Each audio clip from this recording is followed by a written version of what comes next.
Hello everyone, सभी को नमस्कार। तो सबसे पहले आप सभी को होली की हार्दिक शुभकामनाएं। अच्छी बात ये रही कि एग्जाम्स के बीच में होली नहीं पड़ी, अब आप होली को अच्छे से एंजॉय कर सकते हैं। काफी सारे स्टूडेंट्स के मन में ये रहेगा कि यार मैं एग्जाम में और अच्छा परफॉर्म कर सकता था या कर सकती थी। तो ऐसी जो दुख है, ऐसी जो टीस है, ये हर किसी के मन में रहती है, कोई बड़ी बात नहीं है।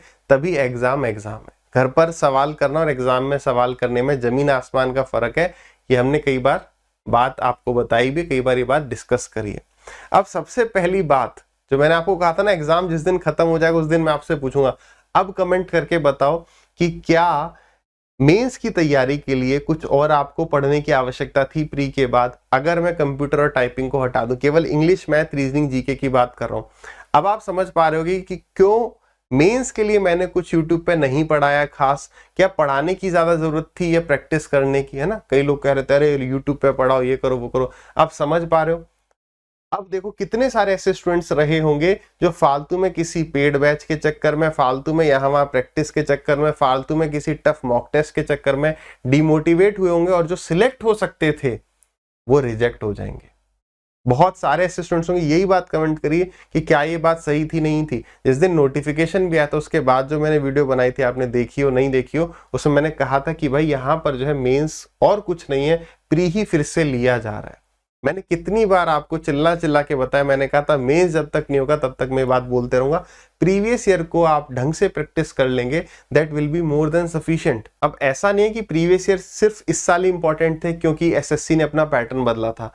आप किसी भी टॉपर की वीडियो उठा के देख लेना, आप सीजीएल छोड़ो, आप यूपीएससी के टॉपर का इंटरव्यू उठा के देख लेना, उस तक में भी उन्होंने ये कहा होगा कि प्रीवियस ईयर जो पेपर्स हैं वो इंपॉर्टेंट रोल प्ले करते हैं तैयारी करने में। अब ऐसा क्यों है? क्योंकि हिस्ट्री ऑलवेज रिपीट्स इटसेल्फ। सुना है आपने? तो यानी आगे कैसे सवाल आने वाले, आगे कैसा पेपर आएगा, उसका अगर आप आइडिया लेना चाहते हो तो प्रीवियस ईयर के सवाल देखो। भाई आप लोगों ने बीटेक करी होगी, बीएससी करी होगी, तो क्या करते थे सेमेस्टर एग्जाम में? भाई प्रीवियस ईयर क्या रहा है उसको देखते थे, उसी हिसाब से हम सब तैयारी करते हुए आए हैं। लेकिन दिक्कत समस्या क्या है ना कि चारों तरफ इतना डिस्ट्रैक्शन है। कोई भी यूट्यूब चैनल खोल सकता है, आप भी ज्ञान दे सकते हो, कोई भी ज्ञान दे सकता है। वो ज्ञान आजकल इतना बढ़ गया कि हर एक स्टूडेंट डिस्ट्रैक्ट हो जाता है। यहाँ तक कि जो बहुत सीरियस एस्पिरेंट है उसे पता है मुझे ये करना है, बट फिर भी ये सब बातें सुन के क्या होता है, डिस्ट्रैक्ट हो जाता है कि यार अब इस बार नहीं, अब ये पढ़ लेते हैं। अब सिलेक्शन हम तभी ले पाएंगे जब तक आप एकदम फिक्स्ड नहीं हो ना कि नहीं यार मेरे को ये करना है, चाहे कोई कुछ भी कहते रहे। आपको ये समझ लेना है कि भाई कोई इतना ज्ञानी नहीं है, सब अपने हिसाब से कुछ भी बकैती कर रहे हैं। ठीक है, तो इस बार जो भी गलतियां हुई हैं उनको कृपया आप एक जगह लिख लीजिए, क्योंकि अभी ये गलती ताजी ताजी हैं, याद रहेंगी। अगला एग्जाम देना है, उसमें गलतियां नहीं करनी है, ये मेरा प्लान ऑफ एक्शन रहेगा। और जब तक आप फिक्स नहीं रखेंगे, जब तक एकदम दृढ़ निश्चय नहीं होगा कि मैं ऐसा ही करूंगा, तब ऐसे टाइम टू टाइम डिस्ट्रैक्शंस आते रहेंगे और गलतियां होती रहेंगी।